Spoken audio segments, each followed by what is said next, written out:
So here's the features of Magic Blob. First, we've got speed. That controls the speed of the noise which goes through the object. You've got distort. You can see what that does here. It controls the displacement. You've got the seed. So you can use this if you've got multiple Magic Blobs in your scene and you want them all to be different. These are the squash controls. These pipe directly into the volume noise, so that does squash to the volume noise. You've got resolution. That controls the overall resolution of your primitive. And speaking of primitive, if we go down here, you can see you've got all of the Maya primitives you want to use. So if you want your blob to be a torus, you've got cylinder, you've got plane.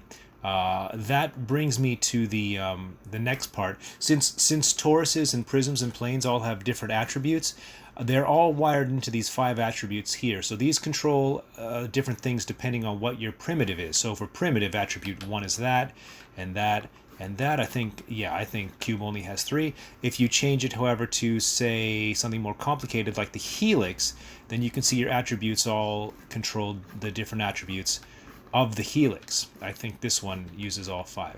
Oh, well, maybe just 4. Okay, so that's that. Let's bring it back to cube. This is the default.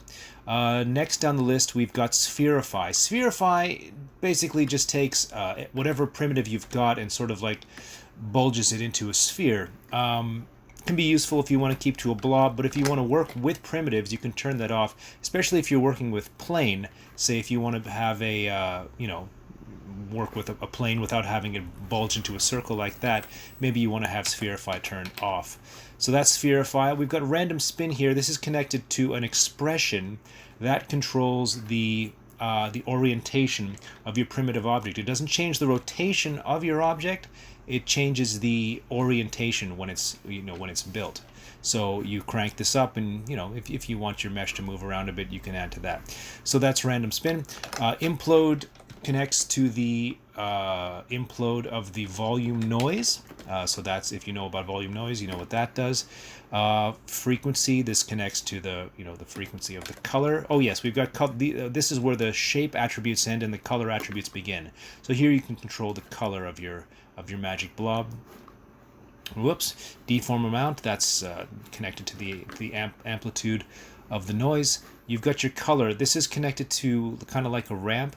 If you cycle through, you'll just go through the hue range. You can add a bit of noise to your color with this. The default is 0.1, but you can crank it all the way up and get these sort of things happening too. The color is also animated. You can increase the speed by cranking the color noise up. You can see what that does. You've got your saturation. By default it's 1, but if you want it to be black and white, you can bring it down. And you've got your value.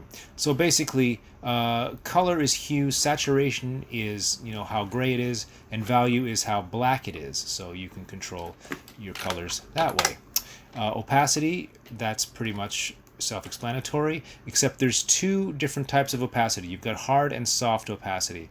If I bring this down to like 0.4 and crank that a bit, if we have soft opacity, you can hard opacity rather, you can see what that does. It gives you a hard edge to your noise opacity. So you can fade between hard and soft opacity if you want, and that will also be affected by what type of noise you're using. So if I change the noise to billow, you can see that it changes. If I change that to space-time, there we go.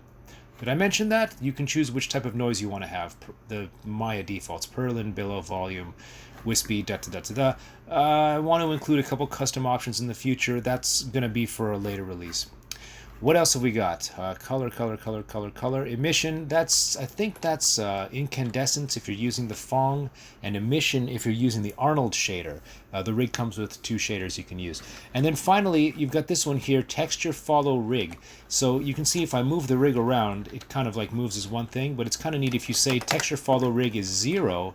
Now I'm sort of moving through the texture, and you can set it to 0.1 and it'll sort of move through the texture, or 0.9 and it'll sort of follow, and that works with translate, rotate, and scale. That is about all there is to the Magic Blob. I hope you have fun using it. There's a lot of applications for this. Please hit me up if you have any questions at all. I'll try to get back to you within 24 hours. Thanks a lot.